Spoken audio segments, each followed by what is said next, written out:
Hey folks, it's Florida Deere. Thanks for joining me today. Today I'm going to show you some pallet fork work with the little bull loader. I'm always confusing little buck and the little bull. This is the larger version, so it's the little bull loader. The buck loader is obviously a little bit smaller.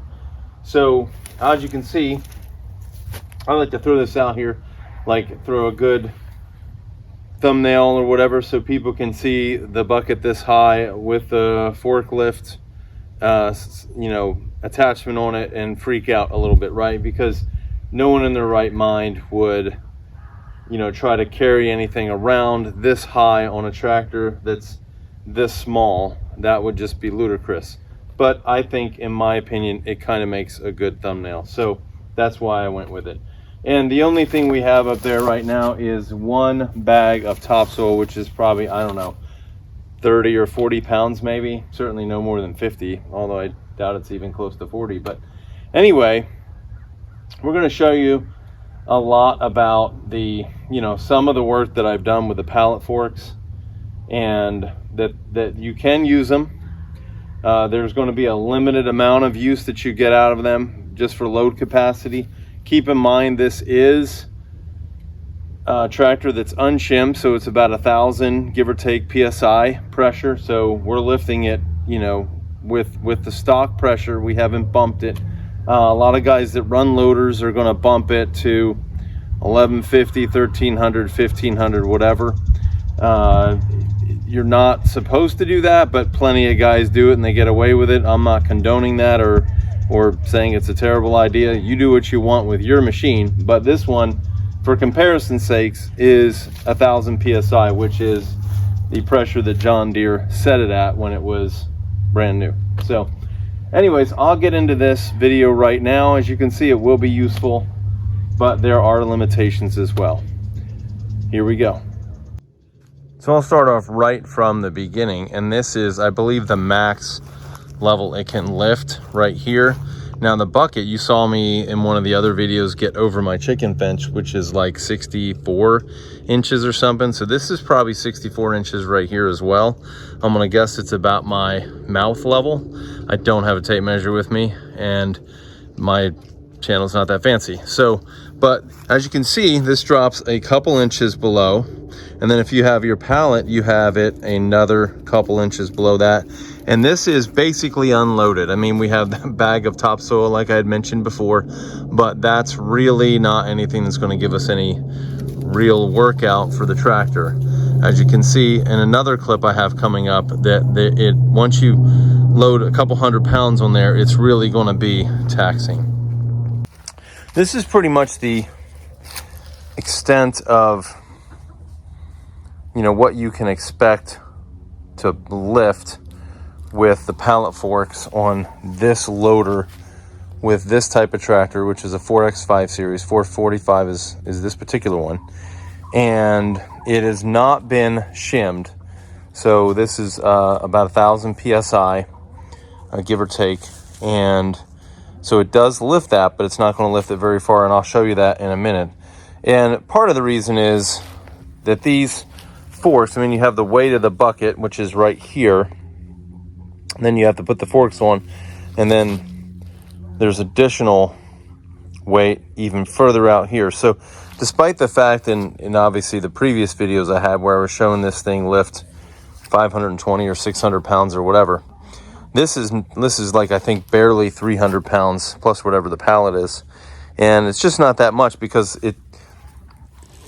it's so far forward.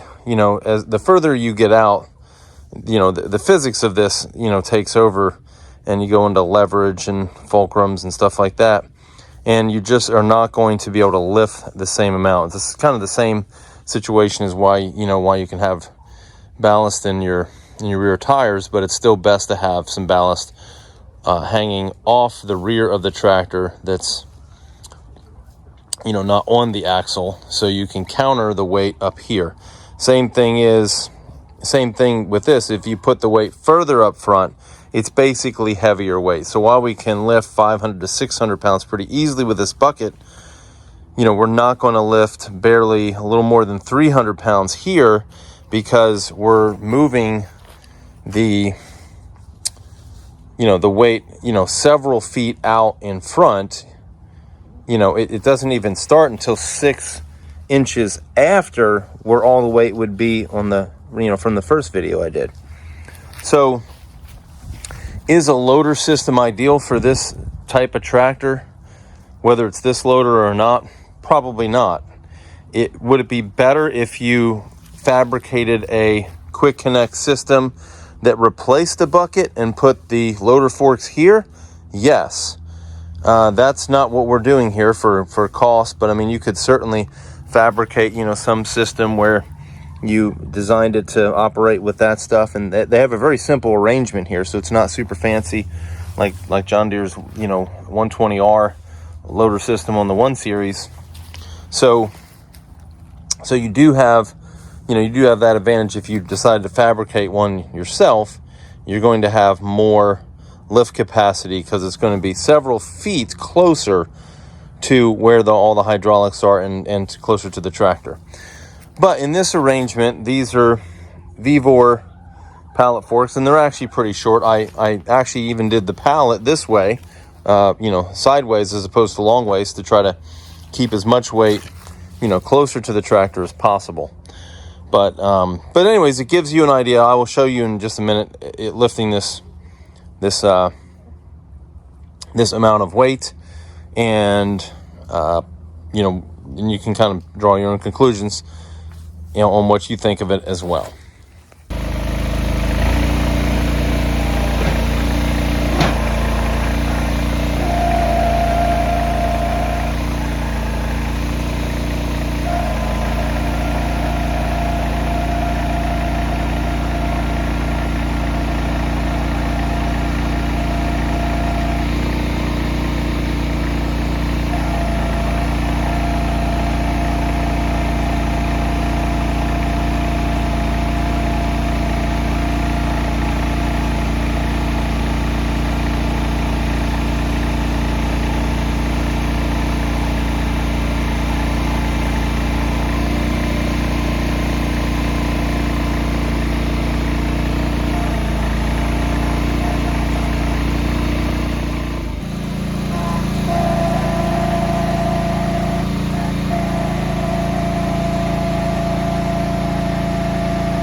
Okay, I feel sort of compelled to go over this. Not that I'm, have been, contracted by OSHA to say any of this, but if you're doing loader work and certainly pallet work, because the weight is even further in front of you, you want to make sure you have a ballast box.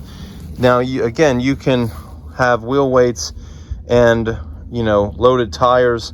But they're gonna make you a little more stable, but they're not gonna take any load off the front axle. If you put weight aft of the rear axle, you will actually take some weight off the front, just based on the physics of leverage and stuff like that. I'm not gonna explain it. I'm not an engineer, so there's probably definitely videos out there that can explain it better than me. So, but this is probably, I want to say, probably 400 to 500 pounds of weight. The box is around 100, and then I have a ton of these. I think these are, I want to say they're each 34 pounds, if I'm not mistaken. Let's see if I can pick one up. Yeah, 3,400, not 3,400, 34 pounds. And You can buy bigger ones. I think they're 68, essentially a double size. It'd be a 4-inch by 16 by 16, where these are 4 by 8 by 16. So anyway, these are a really cheap way to get that weight. You can also buy concrete bags and throw them in there, and but then of course you do concrete bags, you're kind of stuck with whatever weight you have in there. These you can take out. I do plan to concrete bag this one at some point in time. I just haven't gotten around to it because I've been using it for some other stuff, including this video series. So I'm going to use it on my 1023 occasionally, and I want it to have like maximum amount of weight because it can lift 800 or 900 pounds. So I want the balance box to be pretty close to that, and it's not close to that right now. This tractor does lift that pretty slow. It lifts this pretty fast when it's unloaded, and as you see, it lifts it pretty slow when it is loaded.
Well, folks, that concludes this video as far as the pallet fork work on the 4X5 series. You'll see some clips there with a 455 and then also clips with this 445. I had saved those other clips from before, but you can see you can use this for some useful work, you know, with the pallet forks. Having a smaller pallet that's closer to the tractor is going to be beneficial. But if you need to haul stuff around and it's not suitable for the bucket, you don't have enough space, or it's something where you need to pick something up that really doesn't work with a bucket, then you can use the pallet forks, which again, if you don't get too heavy, are, you know, again, a pretty useful tool. These things I think are like around $100 give or take, so you can add them to the loader. Little buck loader sent them to me for free, so that was pretty cool. Hey buddy, hey, put it down. Good boy. Ready, go get it. Go get it. And so you have that ability to get that for a very minor upgrade, although it comes with a very minor capability in terms of weight. But nonetheless, for $100, they're probably well worth it for the occasional need to tote something around the yard, you know. So, or like I moved that toolbox, for instance. And there's other uses that I mean, again, tractors are there to save your back, your legs, and, you know, hips, knees, everything else. I mean, so I think they're a great, you know, buying a tractor younger in life will allow you to work later in life. So if you choose to. So if you like this video, hit the like button. I'd appreciate that. And if you want to see more videos on the little bull loader, or my John Deere garden tractors, or the John Deere 1 Series, you can hit the subscribe button as well. Thanks for watching. Hopefully I'll see you in the next video. Thanks, bye.